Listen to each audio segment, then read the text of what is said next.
Assalamualaikum warahmatullahi wabarakatuh. Welcome back to my YouTube channel. Balik lagi bersama aku, Lia Elia. Di video pembahasan ini, saya akan membahas soal-soal UTBK, khususnya untuk materi redoks dan elektrokimia part yang kelima. Yuk langsung aja kita masuk ke pembahasan soal-soalnya.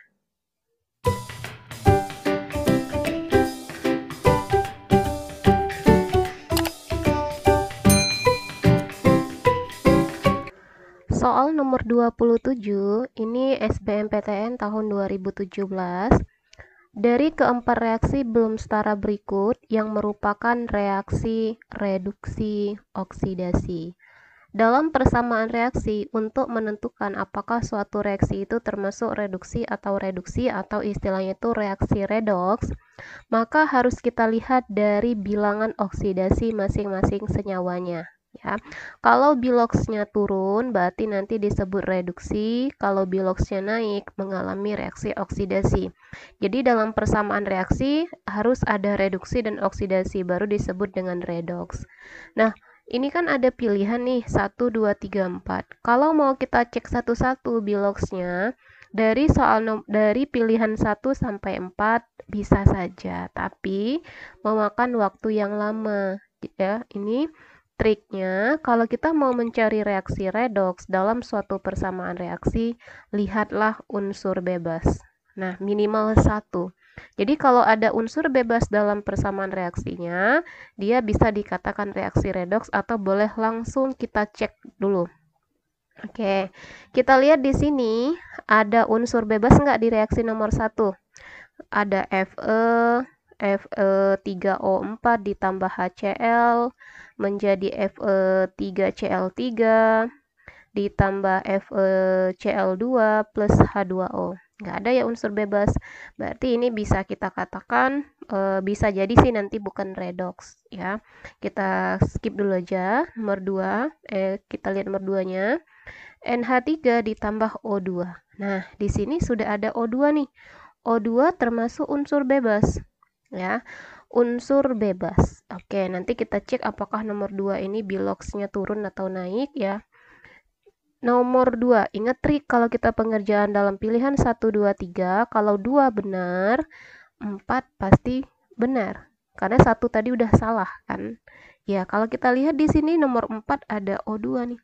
O2 unsur bebas juga. Sekarang kita buktikan dalam persamaan reaksinya kita cek bilox nomor 2 dan nomor 4. Apakah mengalami reduksi dan oksidasi. Kita cek untuk reaksi nomor 2 dulu, bilox masing-masing unsur. Bilox H di sini negatif 3. H positif 3 ya. O karena dia unsur bebas, biloxnya 0. N di sini positif 2 karena O-nya min 2 ya. H dan O ini enggak berubah, atau boleh ini kita ubah jadi ini. Bolehlah kita buat biloxnya ini min 2, ini positif 1. Nah, kalau untuk aturan bilox, ini bisa dicek di video kelas 10, playlist tentang kelas 10-nya, di playlistnya ya. Judulnya tentang bilox, aturan bilox, boleh di situ dilihat lagi di videonya. Nah, kita lihat di sini ada nggak yang berubah biloxnya? Nitrogen, bilangan oksidasinya dari min 3 berubah menjadi 2. Dari min 3 ke 2 naik atau turun? Naik ya. Berarti di sini kalau dia naik mengalami reaksi oksidasi. Ya, oksidasi. Oke, kita tahu ini sudah dapat 1 oksidasi. Nah, oksigen dari 0 berubah menjadi negatif 2. Ya, oksigen dari 0 berubah negatif 2. Dari 0 ke negatif 2 naik atau turun? Nah, ternyata di sini dia turun juga. Ada yang salah nggak? Coba kita cek dulu ya. Oh, salah ya. Dari 0 ke negatif 2 turun ya. Karena dia negatif 2-nya tadi. Kalau dia turun berarti reaksi reduksi. Nah, ternyata dalam persamaan reaksinya ada reduksi dan oksidasi. Berarti dia disebut dengan reaksi redoks ya. Ingat trik kalau kita pengerjaan nanti, kalau satu sudah salah, tiga pasti salah. Kita langsung cek nomor 2-nya. Kalau nomor 2 benar, nomor 4-nya pasti benar ya. Jadi kalau mau cepat nggak usah dicek lagi karena nggak ada pilihannya kalau dia 2 saja. Berarti ini nomor 4 benar juga. Nah, kalau 2 dan 4 jawabannya adalah C ya. Kalau 2 dan 4 benar, C. Kita cek ya. Coba ini. S-nya negatif 4 berarti positif 4. Oh, di sini 0, kemudian S-nya di sini ini min 6. Min 6 berarti positif 6, ini negatif 2. Nah, berubah kan? S-nya turun. Oke, bentar. S-nya dari 4 ke 6 turun. Oke, ada yang salah. Coba bentar ya. Kita periksa dulu. Oke, benar ya. Redoks juga karena dari 4 ke 6 naik, dari 0,2 turun. Nah, jadi kalau 2 dan 4 jawabannya C.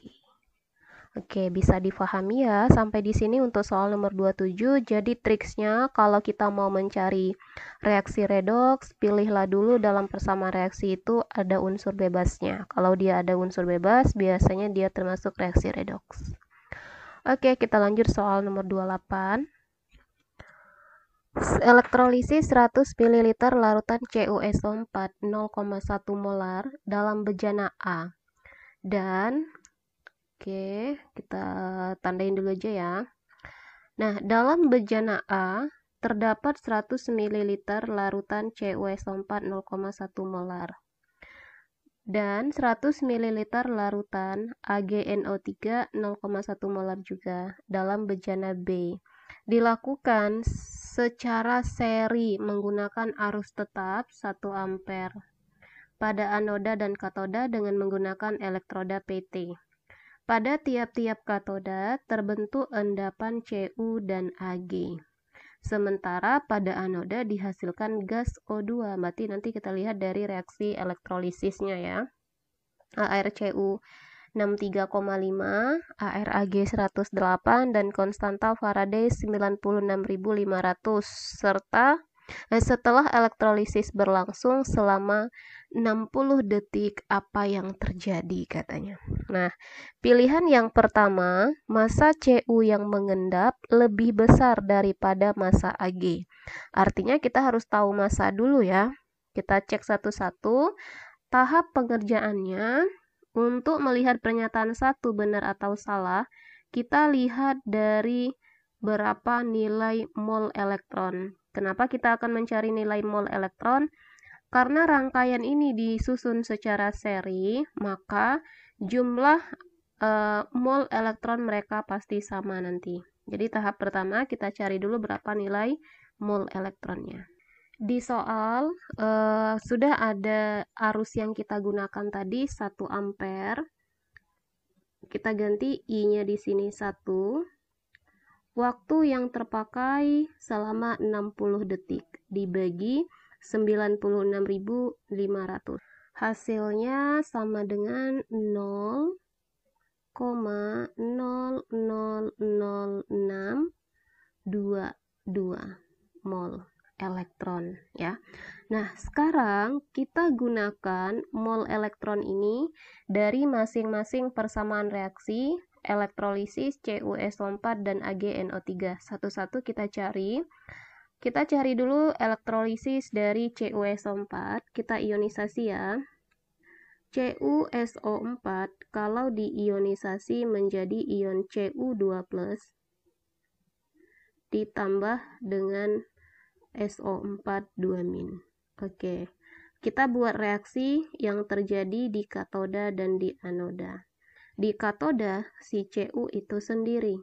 Ingat kembali tentang aturan dari reaksi elektrolisis, Cu ditambah Cu2+ ini ya. Cu2+ ditambah 2 elektron menjadi Cu. Nah, Sedangkan di anoda, karena mengandung oksigen, SO42- ada oksigennya, maka yang akan kita elektrolisis di anoda adalah air. Reaksi elektrolisis airnya 2H2O menjadi 4H+ ditambah O2 ditambah 4 elektron. Nah, kita buat reaksi elektrolisisnya. Sekarang kita buktikan lagi. Yang ditanya tadi benar nggak massa Cu katanya mengendap lebih besar daripada massa Ag. Kita cari massa Cu menggunakan reaksi elektrolisis di katoda. Yang ini ya. Mol elektron udah dapet nih 0,00622 mol. Di sini kan ada elektron, kita mau mencari massa Cu nih, berarti pakai perbandingan. Perbandingannya, ingat perbandingan koefisien, jadi mol Cu sama dengan koefisien Cu yang di depannya nih, 1 dibagi 2, koefisien dari elektronnya ya 1/2, dikali mol elektron tadi 0,0000622. Boleh sih kita bulatin ini sampai 0,006 ya kayaknya. Nah, sekarang kita bagi. Nanti dapatlah mol Cu, dapat juga berapa massanya. Hasilnya sama dengan 0,0031 ya. Mol 0,00031 mol. Nah, yang ditanya bukan mol, massa yang kalau endapatan itu berarti massa. Sekarang kita cari berapa massa Cu. Jadi massa Cu sama dengan mol dikali dengan AR dari Cu-nya. Molnya 0,0031 dikali AR Cu tadi 63,5. Aduh, kalau kalian dapat soal seperti ini, saran saya coba di skip dulu aja. Ini mungkin terakhiran kalau ada sisa waktu ya, karena banyak banget mau dibuktikan.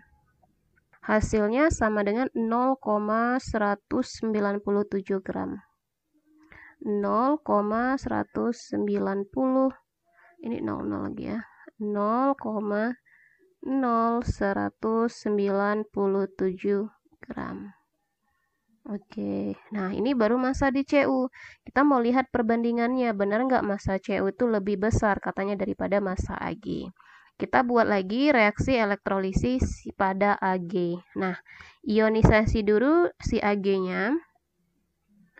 AgNO3 kalau diionisasi menjadi ion Ag+ plus NO3- plus NO3-. Nah, sekarang kita buat reaksi di katoda dan di anoda. Reaksi yang terjadi di katoda Ag plus ditambah elektron menjadi Ag. Nah, kalau di anoda sama, kasusnya ada oksigen berarti air. 2H2O menjadi 4H+ ditambah O2 ditambah 4 elektron. Nah, mau mencari massa Cu, sama tahapnya, cari dulu berapa nilai mol dari Cu. Karena perbandingan koefisien dengan elektronnya sama nih ya. Ini 1, ini juga 1. Jadi mol mol Ag dengan mol elektron sama karena koefisiennya sama. Jadi mol Ag sama dengan 1/1 ya, dikali mol elektron tadi 0,000622 mol. Jadi sama saja 0,000622 mol. Nah, dapatlah mol si Ag, yang ditanya massanya. Kita kalikan dengan AR Ag. Kita lanjut ke atas ya. Jadi massa Ag sama dengan mol dari Ag dikali AR Ag. Nah, molnya tadi dapat sama dengan mol elektron 0,000622. Berapa AR dari AG? AR dari AG 108. Coba kita kalikan. Hasilnya sama dengan 0,067 gram. 0,067 gram. Nah, coba buktikan yang mana nih yang besar? Besar 0,019, ini yang ini ya. CU tadi yang ini. Terus AG-nya ini besar 0,01 atau 0,06. Lebih besar 0,006. 0,06. Jadi pernyataan 1 salah, kebalik. Seharusnya massa AG lebih besar daripada massa CU. Jadi 1 salah, kita ingat trik ya. 1 salah pasti 3-nya salah. Berarti ini salah. Kita cek kalau 1 salah, 3 salah, langsung cek nomor 2 aja. Nah, coba cek nomor 2, pernyataannya benar atau salah. Nomor 2. Jumlah mol CU yang mengendap sama dengan jumlah atom AG. Salah. Jumlah atomnya ya, katanya benar nggak? Jumlah atom. Kalau molnya berbeda ya pasti beda ya, karena jumlah atom itu kita pakai bilangan Avogadro ini ya, kalau mencari jumlah atom. Ingat rumus dari mol yang satunya lagi, ya mol sama dengan jumlah partikel per Na atau bilangan Avogadro-nya. Nah, logikanya aja kalau kita mau mencari jumlah partikel, berarti ini kan jumlah partikel sama dengan mol dikali dengan Na. Na itu tetapan, jadi Jp sama dengan mol dikali dengan Na. Nah, mol kita tadi kan berbeda, antara mol Ag dengan mol CU kan berbeda. Ya pasti beda lah. Karena coba nih kita buktikan Na itu tetapan, nilainya mol dikali 6,02 kali 10 pangkat 23 partikel. Nah, kan mol mereka tadi berbeda tuh. Mol CU kita dapatnya tadi 0,0197 gram. Nah, kita kalikan ini 6,02 kali 10 pangkat 23. Kemudian Ag tadi molnya 0,0 bukan salah, itu massa ya. Ini 0,000622 mol. Nah, mol mereka kan berbeda. Oh, ini tadi mol CU yang atas ya, salah juga. Nah, kalau mol mereka berbeda ya pasti hasil pengali mereka berbeda. Kenapa? Karena Na kita sama. Ini. Nah, jadi jumlah atom CU yang mengendap sama dengan jumlah atom Ag salah juga. Nah, kalau 1, 2, 3 salah, ya pasti nomor 4 benar. Nah, dari mana kita bisa menentukan nomor 4 ini benar atau salah? Nomor 4 katanya, pH larutan dalam bejana A sama dengan pH larutan dalam bejana B. Kalau untuk mencari pH, ini tadi penjelasan dari pernyataan ketiga. Pernyataan ketiga nggak harus kita hitung ya, karena dia cuma benar menentukan sama atau enggaknya aja. Nah, nomor 4, kalau dia sudah salah semua, nomor 4 ya pasti benar. Coba kita buktiin ya, kalau dia sudah membuktikan dari mana. pH larutan dalam bejana A sama dengan pH larutan dalam bejana B. Nah, dalam bejana A tadi kan isinya CuSO4, dalam bejana B AgNO3. Kalau kita mencari pH, berarti kita mencari ion H+, ya enggak? Perhatikan di anoda dan di katoda reaksi kita tadi nih. Di anoda CuSO4, nah itu persama reaksinya. Di anoda dari AgNO3 sama juga nih, 2H2O menjadi 4H+, plus O2 4 elektron. Karena persamaan reaksi mereka sama, pasti hasilnya pH-nya juga sama. Nah, gimana cara mencari nilai pH-nya? Kita buktiin ya. Ambil salah satu reaksinya karena dia sama, 2H2O menjadi 4H+, tapi kalau misalkan nanti kalian ngerjain soal nggak usah langsung kita cari ya. Karena kita udah tahu jawabannya, langsung aja pilih 4 saja. Ini saya membuktiin aja gimana seandainya nanti soalnya mau mencari berapa nilai pH-nya, biar kalian tahu juga ya. Mencari pH berarti fokus kita mau mencari ion H+-nya nih, molnya. Mol ion dari H+, kita pakai perbandingan dengan mol elektron. Kan sudah ada tadi mol elektron di awal. Jadi bisa dapat mol H+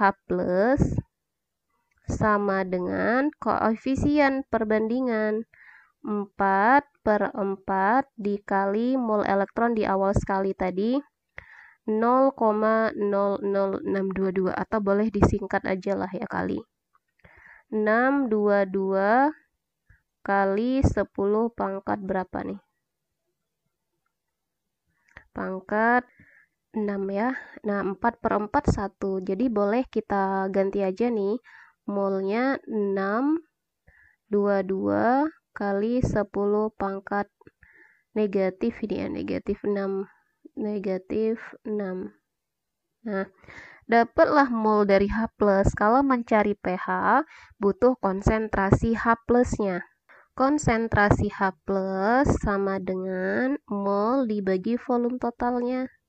Konsentrasi H+ sama dengan mol dibagi volume total. 622 kali 10 pangkat negatif 6 dibagi berapa volume totalnya? 100 mili ditambah 100 mili 200 mili, ubah ke liter. 200 dibagi dengan 1000 berarti 0,2. Nah, 622 dibagi 2 sama dengan 311 ya. 311 negatif 1 naik ke atas jadi 10 pangkat negatif 5. Dapat H+-nya. Mau mencari pH. pH sama dengan minus logaritma dari ion H+-nya. Oke, jadi sama dengan minus logaritma dari 311 kali 10 pangkat negatif 5. 5 maju ke depan. Jadi ini 5 min log dari 311. Inilah pH-nya. Kalau seandainya disuruh mencari nilainya. Tapi kan ini pernyataan aja. Jadi nomor 4 ini pernyataannya benar. Kalau jawabannya 4 saja, yang benar berarti jawaban nomor 28 adalah D. Oke ya, D. Kita lanjut soal berikutnya. Soal nomor 29, dalam suasana basah dan harus digaris bawahi ya di sini. Dia mintanya suasana basah. Cl2 mengalami reaksi disproporsionasi menghasilkan Cl- dan ClO3-. Jumlah mol ion ClO3- ketika yang terbentuk dari 1 mol Cl2. Nah, berapa katanya? Berarti di sini kita harus mencari persamaan reaksi yang setara. Ingat, ikuti langkah-langkah pernyataan reaksi redoks.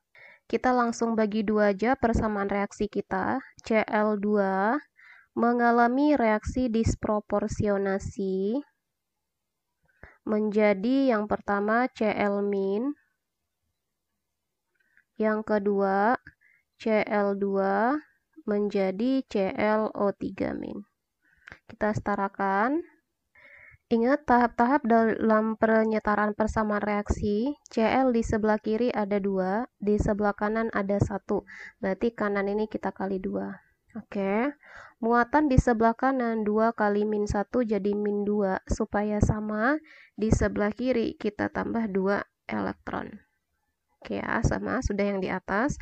Bersama reaksi yang di bawah, Cl di sebelah kiri ada 2, di sebelah kanan ada 1, berarti kita kali 2 yang bagian sebelah kanannya.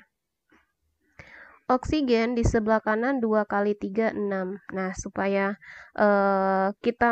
sama nanti bersama reaksi kita, dia mintanya suasana basah, tambahkan penyetaraan O, tambahkan H2O pada ruas yang kelebihan itu sendiri. Nah, di sini 2 kali 3, 6, di sebelah kanan nggak ada O. Berarti di sebelah kanan ditambah 6 H2O. Oke. Nah, sudah sama nih, oksigennya 6. Tapi di sebelah kanan nambah lagi ada H. 6 kali 2, 12. Menyetarakan H, tambahlah OH- kalau dia suasana basah. Berarti di sebelah kiri ditambah OH- sebanyak 12. 12 OH-. Nah, muatan di sebelah kiri 12 kali min 1 min 12, di sebelah kanan 2 kali min 1 min 2. Jadi di sebelah kanan perlu tambahan elektron 10 elektron. Oke, udah sama. Selanjutnya, kita setarakan elektron biar reaksi kita bisa dijumlahkan. Elektron di bawah kan 10 nih, di atas ada 2. Berarti reaksi bagian atas harus kita kali dengan 5 biar sama elektronnya ya. Jadi persamaan atas kita kali 5. Semuanya harus kita kali 5. 2 dikali 5, 10. Berarti elektron di sebelah kiri nanti 10 elektron ya. Langsung aja ini saya ganti. 5Cl2 berarti ini jadi koefisiennya 5, kita ganti ya. Ini Cl minnya kita ganti juga. Jadi 10 Cl min. 10 Cl min. Oke. Ini langsung saya buat di atasnya ya. Nah, sekarang kita jumlahkan. Jumlahkan sebelah kiri dengan sebelah kiri, sebelah kanan sama dengan sebelah kanan. Di sebelah kiri kan elektronnya ada 10. Habis nih, bisa kita coret. Terus di sebelah kiri ada 5Cl2 ditambah 1 Cl2. 5 tambah 1 jadi 6. 6 Cl2 ditambah 12 OH- menjadi 10 Cl min yang sebelah kanan ya, ditambah 2 ClO3 min. ClO3 min, sisa satu lagi ada tambah 6H2O. Nah, sudah setara nih reaksi kita. Kalau sudah setara, yang ditanya tadi kan perbandingan pada saat 1 mol Cl2. Nah, sementara persamaan reaksi kita di sini 6. Berarti reaksi kita semuanya harus kita bagi dengan 6. Kalau semuanya kita bagi dengan 6, jadi koefisien dari Cl berubah. Jadi 1, 6 bagi 6, 1. Cl2 ditambah 2OH- menjadi 10 dibagi 6, bolehlah kita ganti di sini 10 per 6, atau boleh disederhanakan nanti ya. Cl min ditambah 2 per 6 ClO3 min plus H2O. Nah, yang ditanya perbandingan molnya. Jadi 1 mol perbandingannya berapa nih? 1 mol Cl2, 1 mol Cl2 katanya sama dengan 2 per 6 dari siapa? ClO3 min. Atau boleh nih di pilihannya kalau nggak ada 2 per 6, sama-sama kita sederhanakan. 2 per 6 kalau disederhanakan sama-sama dibagi 2. Sama-sama dibagi 2 jadi 1 per 3. Ini jawabannya 1 per 3. Ada nggak jawabannya? Ada. B ya. Oke, sampai di sini bisa dipahami soal nomor 29? Bisa. Kita lanjut soal berikutnya. Soal nomor 30, nilai potensial reduksi beberapa ion diberikan di bawah ini. Arus listrik sebesar 10 mA dialirkan pada sel elektrolisis. Sel elektrolisis ini, katoda dicelupkan dalam larutan yang mengandung Cu2+, H+, Pb2+, dan Fe2+, dengan konsentrasi masing-masing 0,1 molar.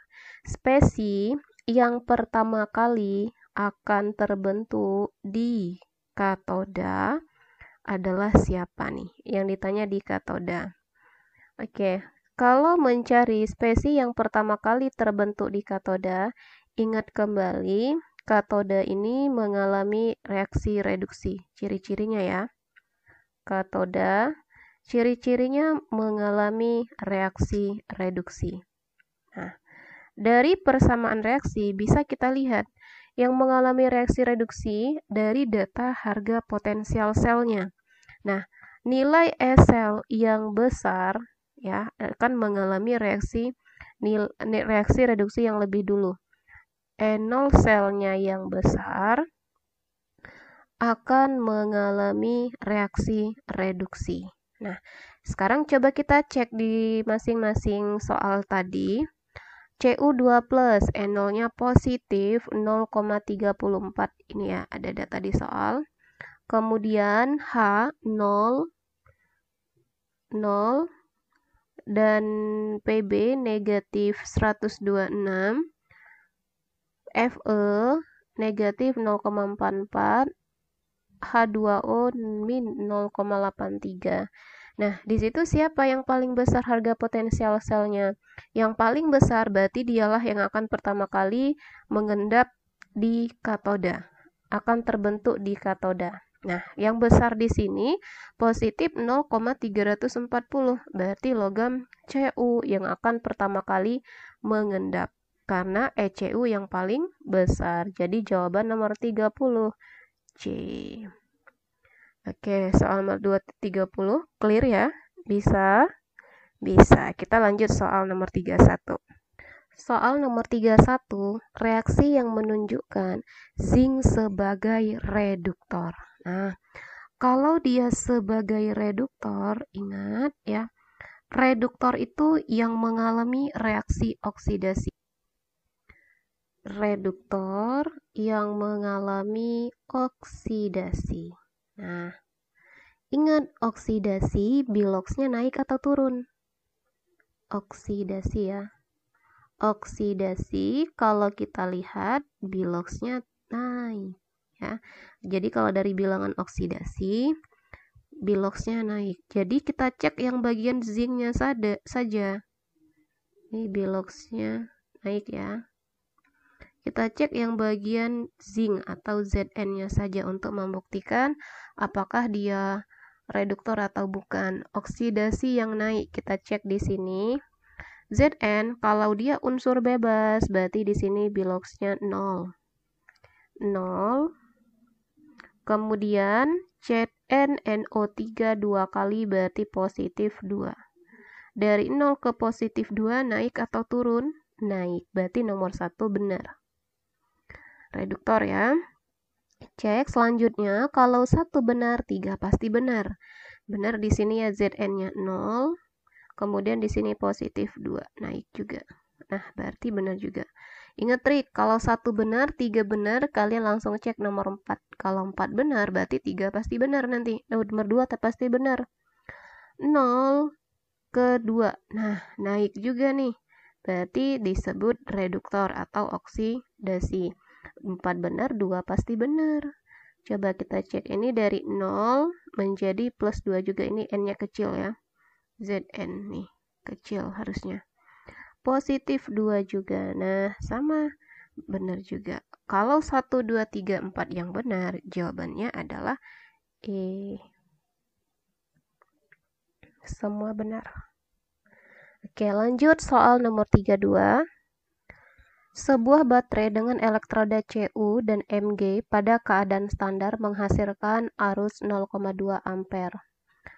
Selama 161 menit, nilai ECU positif 0,34 volt dan Mg negatif 2,37 volt.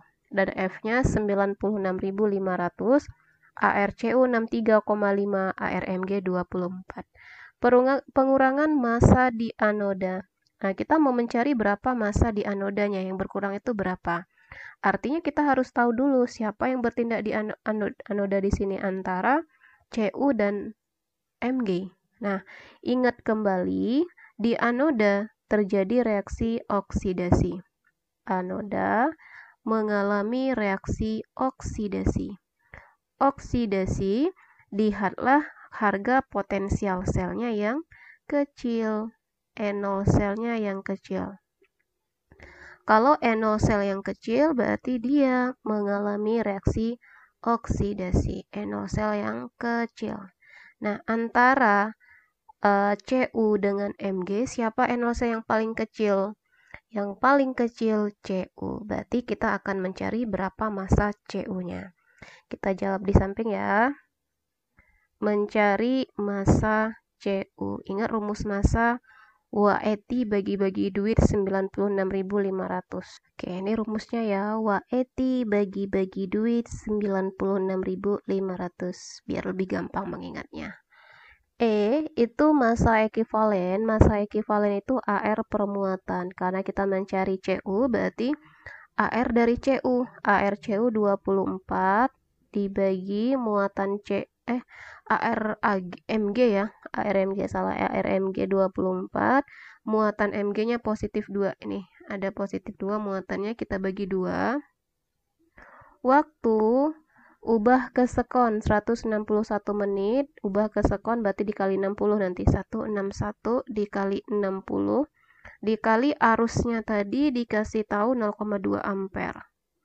0,2 kita bagi dengan 96.500. Kita sederhanakan dulu, 24 dibagi 2, ini sisa 12.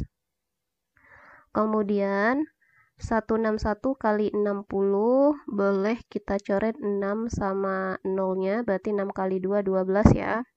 Sisa di sini 12 juga.